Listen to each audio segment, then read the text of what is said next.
नागपुर के लकड़गंज थाना ने एक लूट की वारदात का महज 6 घंटों के भीतर खुलासा कर 3 शातिर आरोपियों को गिरफ्तार किया। पुलिस ने आरोपियों से लूटा गया मोबाइल, नकदी और वारदात में इस्तेमाल किया गया इलेक्ट्रिक ऑटो भी बरामद किया। जानकारी के अनुसार लकड़गंज थाना के चलते आरोपियों ने एक युवक को सुनसान इलाके में ले जाकर डंडे से हमला किया और उसका मोबाइल व नकदी लूट ली। पुलिस ने तकनीकी जांच और मुखबिर की सूचना के आधार पर 3 आरोपियों को दबोच लिया। आरोपियों के कब्जे से लूटा गया नकदी करीबन 1 लाख रुपए कीमत का इलेक्ट्रिक ऑटो बरामद किया गया। पुलिस के अनुसार गिरफ्तार आरोपी में एक आरोपी पहले ही स्ट्रीट है। मामले की आगे की जांच जारी है। पोलीस ठाणे लकड़गंज या ठिकाणी फिर्यादी दिनांक 13 जून 2026 रोजी पोलीस स्टेशनला आले। फिर्यादीचं नाव आहे कुलदीप किशन सिंग ठाकूर, वय 24 वर्ष, धरमपेठ या ठिकाणी राहणारे आहेत। हे इतवारी या ठिकाणी आले असता इतवारी भागात यांनी एक ई रिक्षा केलेला आहे। इतवारी रेल्वे पटरी या भागात असताना त्यांना 3 अनोळखी व्यक्तींनी आपल्या रिक्षामध्ये घेऊन गेले आणि रिक्षामध्ये घेऊन जाऊन एका गल्लीमध्ये त्यांना पैशाची मागणी केली व त्यांचा मोबाईलसुद्धा हिसकावून घेतला।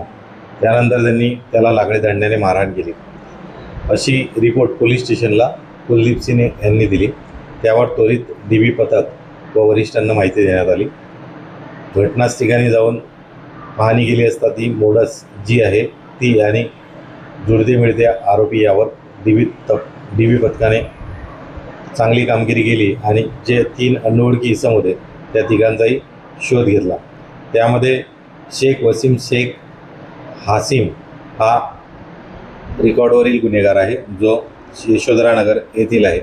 त्यानंतर दुसरा आरोपी निलेश मेंढोळे हा शांतीनगर पोलीस स्टेशनमधील आरोपी आहे।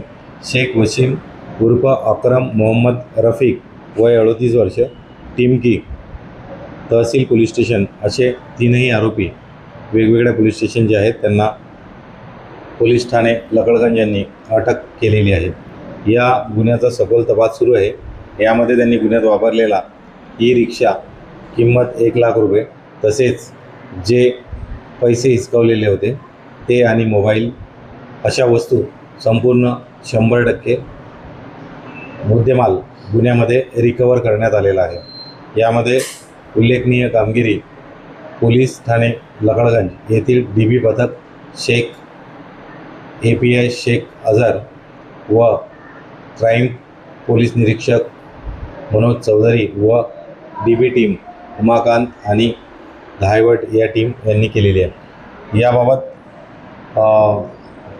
पोलिसांकडून नागरिकांना आव्हान आहे की अशा प्रकारच्या किंवा अन्य कोणत्याही बाबतीत पोलिसांकडून मदत पाहिजे असल्यास नियंत्रण कक्ष 112 या नंबरवर संपर्क करावा।